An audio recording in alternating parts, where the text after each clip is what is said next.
제시된 키워드로 함께합니다. 키워드 포착 이승희 기자 나와 있습니다. 어서 오세요. 네, 안녕하세요.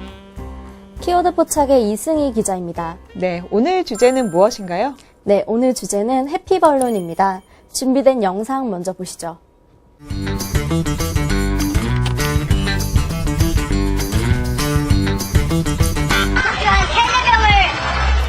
해피벌룬을 아십니까? 흡입하면 의식이 몽롱해지고 기분이 좋아지며 웃음이 난다고 해서 강남과 이태원을 중심으로 20대 젊은이들 사이에서 큰 인기였죠. 하지만 지난 4월 경기도 수원에서는 한 20대 청년이 해피벌룬을 과다 흡입해 사망했고요. 환경부 역시 해피벌룬에 들어가는 가스, 아산화질소를 환각물질로 지정하는 시행령 개정안을 입법 예고했습니다. 해피벌룬이 아니라 배드벌룬으로 불려야 하는 이상한 풍선. 관련 내용 기획지재팀에서 준비했습니다.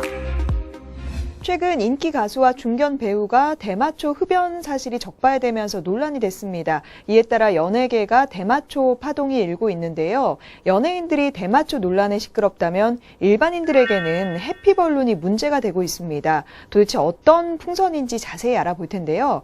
이승희 기자, 우선 해피벌룬이 어떤 거죠? 해피벌룬은 의료용 보조 마취제에 사용하는 화학물질인 아산화질소를 넣은 풍선을 말합니다. 그러니까 아산화질소를 넣은 엄지손가락만한 캡슐이 있을 때 그 캡슐을 풍선에 주입시킨 뒤 해당 풍선을 빨아들이는 것입니다.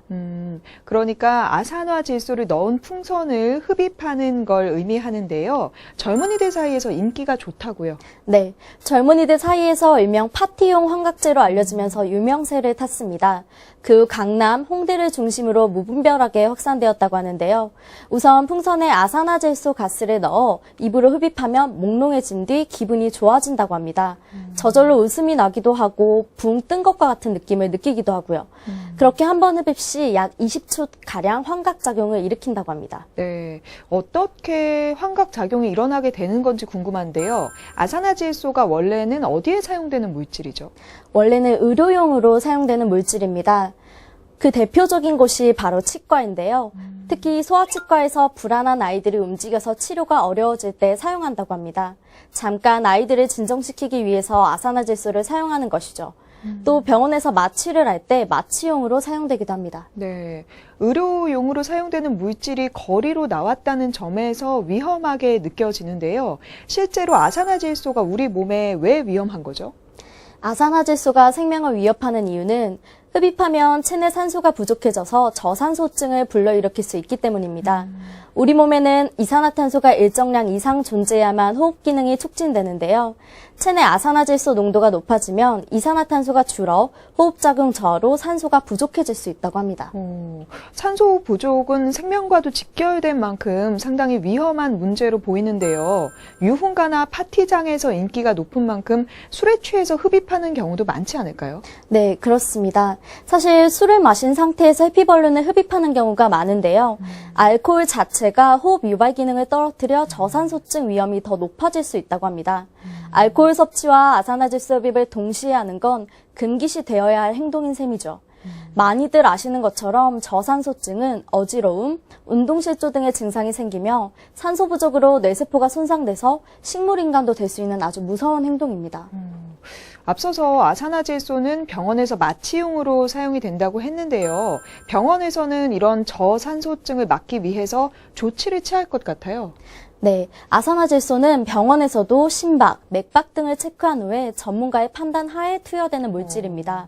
병원에서는 아산화질소를 사용할 때 저산소증을 막기 위해서 마취가 끝나면 100%의 산소를 주입해 체내 산소 농도를 높이는 조치를 취하고 있습니다. 그렇게 전문가가 있어야 하는 물질인데 길거리나 술자리에서 아산화질소를 이렇게 흡입했다가 저산소증에 빠졌을 때는 100% 산소를 바로 투입할 수 없잖아요. 네, 물론입니다. 폐포 속에 아산화질소가 많이 들어있으면 인공호흡을 한다고 하더라도 산소를 충분히 공급하기가 어렵습니다. 심한 경우 뇌 손상이나 사망에 이를 수 있게 되는데요. 또 이런 저산소증은 젊고 건강한 사람에게도 생길 수 있기 때문에 결국 해피벌룬은 흡입만으로도 인체에 치명적일 수가 있습니다. 영상에서도 해피벌룬을 오남용했다가 사망사고까지 이른 경우가 나왔습니다. 이 사고에 대해서 자세히 알려주시죠. 네, 지난 4월 수원 소재의 한 호텔에서 20살 A씨가 사망하는 사건이 발생했습니다. 당시 A씨는 구급대에 의해 심폐소생술을 받으며 병원으로 옮겨졌지만 끝내 숨지고 말았는데요. 조사 결과 사망자의 객실에서 121개의 해피벌룬이 발견됐다고 합니다. 경찰은 해피벌룬 가스를 과다하게 흡입한 것으로 추정했습니다. 네, 충격적이기도 하지만 상당히 낯선 사건이었습니다. 우리나라에서 해피벌룬 관련된 사망사고가 나온 건 처음이었죠. 네, 그동안 아산화질소 가스를 마시고 숨진 사례가 해외에서는 종종 보고되곤 했는데요. 국내에서 발생한 것은 처음입니다. 다른 나라에서는 이런 일이 있었나요? 네, 영국 같은 경우에는 이미 2006년도, 2011년도 사이에 무려 17명이나 사망했는데요. 또 2015년에는 영국의 18살 소년이 파티 중 아산화질소를 과다 흡입해 사망하는 사건도 발생했습니다. 이렇게 사망사고가 계속되자 영국 정부는 지난해 5월부터 의료용이나 식품 첨가물 등 허기된 용도 외의 아산화질소 사용을 제한하는 법안을 만들었습니다.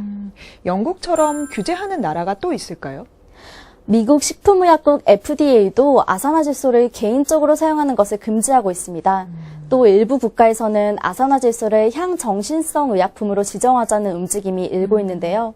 아직까지 우리나라에서 아산화질소는 현행법상 마약이나 향정신성 의약품으로 분류되지는 않은 상태입니다. 그러니까 아산화질소는 환각작용을 일으키기는 하지만 마약류는 아니라는 거죠? 네, 그렇습니다. 식품의약품안전처가 2011년부터 새로 발견되는 환각용 물질 등을 임시 마약류로 지정하고 있지만 아산화질소는 중독성이 없다는 이유로 현재까지 마약으로 분류되고 있지는 않습니다. 프로포폴과 졸피뎀 등 중독성이 강해 마약류 관리법에 따라 관리되는 향정신성 의약품과 규제가 완전히 다른 것입니다. 네. 아산화질소는 과사용했을 때 잘못하면 저산소증으로 빠질 수도 있고 사망까지도 이를 수 있는 위험한 물질입니다. 하지만 흡입하면 기분이 좋아진다는 이유로 유흥가에서 사용되고 있는데요. 심각한 문제라고 볼 수 있겠습니다. 그런데 이런 아산화질소를 어떻게 그렇게 쉽게 구할 수 있는 거죠? 네, 현행법에서는 톨루엔, 초산에틸, 부탄가스 등을 환각물질로 지정해 흡입을 금지하고 있습니다. 이를 위반할 경우 3년 이하의 징역 또는 5천만 원 이하의 벌금에 처하게 되는데요. 하지만 아산화질소는 이러한 법의 규제를 받지 않고 있기 때문에 사람들이 SNS나 인터넷을 통해서 쉽게 구매할 수 있었던 것입니다. 규제와 단속이 있기 전까지는 거리에서도 손쉽게 구할 수 있었는데요. 심지어 가격도 저렴해서 개당 1,200원 정도면 살 수 있었다고 합니다. 쉽게 구할 수 있는 만큼 오히려 위험하다는 생각을 못했을 것 같아요. 실제로 얼마 전까지는 이렇게 위험한지 잘 알려지지 않았었죠.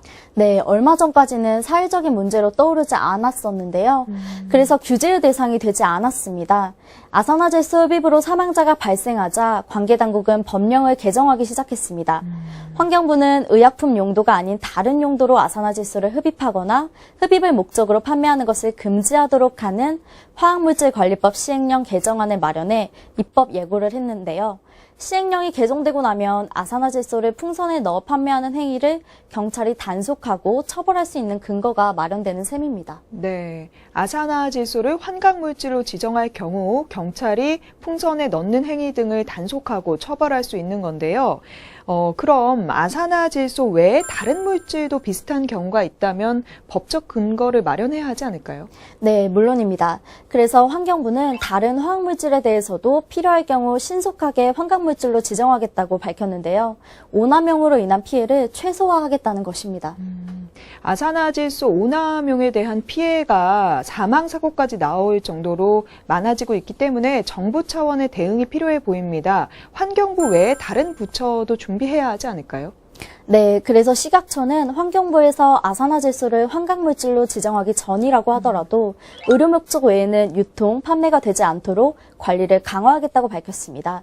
또 식품 첨가물인 아산화질소를 수입하고 소분하는 업체에는 개인 소비자에게 직접 판매하지 않도록 조치하고 제품의 용도 외 사용 금지라는 주의 문구를 표시하도록 조치하였습니다. 무엇보다도 쉽게 구할 수 없게 해야 할 것 같아요. 아산화질소를 판매하는 것 또한 단속해야 하지 않을까요? 네, 의약품용 아산화질소는 용기에 의료용으로 표시하고 의료기관 등의 취급자에게만 공급되도록 규정하고 있는데요. 취급할 수 없는 개인에게 불법 유통될 경우 약사법에 따라 처벌받을 수 있게 됩니다. 또 식약처는 흡입 목적으로 아산화질소의 거래가 오가는 인터넷 사이트를 모니터링해서 방송통신심의위원회와 포털사 등의 판매 사이트 차단을 요청할 예정입니다. 대학가 축제 행사장과 유흥주점에 대해서도 지도 점검을 강화할 계획이라고 합니다. 규제 사각지대에서 빠르게 확산하고 있는 아산화질소에 대한 정확한 단속이 필요해 보이는데요. 무엇보다도 우리 스스로 아산화질소가 위험한 걸 인식하고 피하는 게 중요하겠죠. 네, 그렇습니다. 아산화질소 흡입은 저산소증을 유발하고 심할 경우 사망에 이를 수 있는 행동인 만큼 경각심을 가지고 스스로 절대 흡입하지 않아야 한다고 볼 수 있습니다. 이제 행정 처리가 끝나면 아산화질소 흡입에 대한 단속과 처벌이 시작될 텐데요. 또 남은 문제가 있을까요? 시간이 남아있다는 점을 악용하는 사람들이 있어서 문제입니다. 시행령 개정을 통한 해피벌룬 단속은 8월이 지나야 가능하기 때문인데요.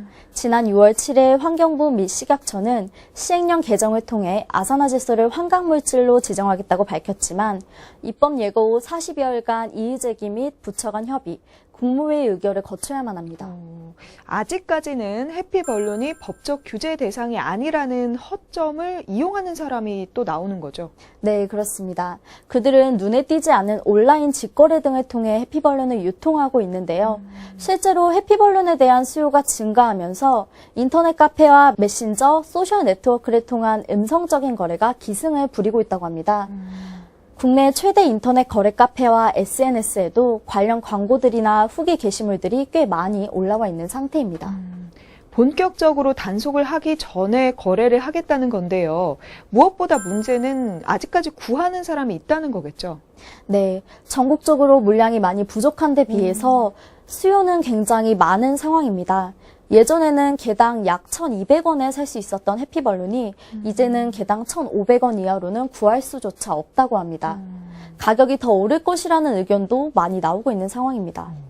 공급은 부족하고 수요가 넘칠 정도로 인기가 많다니 참 충격적인데요. 이러다 보니 직접 제조하는 사람도 있겠어요? 네, 있습니다. 아산화질소 캡슐과 휴대용 주입기까지 온라인을 통해 판매될 경우 소비자들이 직접 해피벌룬을 제조할 우려가 있습니다. 실제로 거리에서 해피벌룬이 눈에 띄지 않는 것은 룸 형태의 술집에서 소비자들이 직접 제조하기 때문이라고 하는데요. 술자리에서 해피벌룬을 만든 뒤 그 자리에서 바로 흡입하는 사람들도 많다고 합니다. 네, 위험하다는 소식이 알려지기도 했는데 그렇게 흡입하는 사람들이 있다는 점이 놀라운데요. 일단 관계 법령이 개정되면서 앞으로 해피벌룬으로 인한 사고는 줄어들지 않을까 기대를 해봅니다. 하지만 아직까지도 갈 길이 멀었죠. 네, 이제 시작이라고 보시면 될 것 같습니다. 무엇보다 해피벌룬으로 사망자가 발생하고 나서야 관계당국이 조치에 나선 것은 매우 늦은 것이라고 볼 수 있는데요. 물론 해피벌룬 남용으로 목숨을 잃은 사건은 개인의 부주의라 할 수 있습니다. 그러나 그것을 미리 규제하는 사회적 장치가 있었다면 이러한 비극은 발생하지 않았을지 모르는 일입니다. 네, 앞으로도 오남용될 수 있는 물질이 또 나올 수도 있는 만큼 보다 근본적인 대책이 있어야 할 것 같아요. 네, 보험연구원이 제출한 보고서에 따르면 2016년 말 기준 전체 정신질환자 중에서 단 27.2%만이 의사나 정신과 전문의와 상담을 받는 것으로 나타났습니다. 개선의 의지가 높은 경증의 정신질환을 치료받는 경우가 극히 드문 것인데요. 가벼운 우울 증상, 기분장애 증세가 나타날 때 병원을 찾아 전문 상담을 받기보다는 술, 담배, 약물에 간편하게 의존하거나 심한 경우 마약 등에 손을 대는 경우가 늘고 있는 것입니다. 어쩌면 우리도 그런 식으로 해피벌룬에 의지하고 있었던 것은 아닌가 싶습니다. 네, 보다 근본적으로는 젊은이들이 웃음을 찾을 곳이 해피벌룬밖에 없었을까 이런 씁쓸한 생각도 드는데요. 다른 곳에서도 웃음과 행복을 많이 찾을 수 있다면 얼마나 좋을까요? 키워드 포착 여기서 마칩니다. 이승희 기자 고맙습니다. 네, 감사합니다.